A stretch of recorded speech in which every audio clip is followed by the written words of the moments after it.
இன்றைய நற்செய்தி, நீ விசுவாசித்தால் தேவனுடைய மகிமையை காண்பாய்.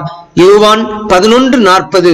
மகிமையின் ராஜாவாகிய இயேசு கிறிஸ்துவின் நாமத்தில் உங்களை வாழ்த்துகிறேன். அன்புக்குரியவர்களே, விசுவாசம் என்பது தேவனுடைய செயலும் மனிதனுடைய பதிலும் சந்திக்கும் இடமாகும். தேவன் தம்முடைய மகிமையை காண்பிக்க ஆயத்தமாயிருக்கிறார்.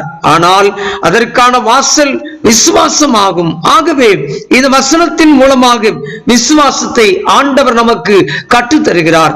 விசுவாசம் என்பது சூழ்நிலைகள் நன்றாக இருக்கும் போது மட்டுமே தேவனை நம்புவது அல்ல. எல்லாம் முடிந்து விட்டதாக மனிதன் நினைக்கும் தருணத்திலும் ஆண்டவர் இன்னும் என் வாழ்க்கையில் செயல்பட முடியும் என்று நம்புவதே விசுவாசம் ஆகும்.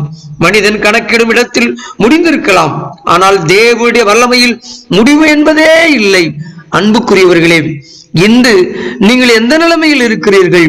முடியாதது போல் தோன்றும் சூழ்நிலையில் இருக்கலாம், அல்லது தாமதம், இழப்பு, சோதனை உங்கள் விசுவாசத்தை சோதித்துக் கொண்டிருக்கலாம்.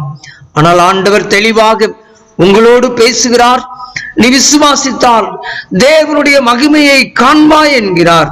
ஆம் அன்புக்குரியவர்களே, ஆண்டவர் மீது விசுவாசம் வையுங்கள்.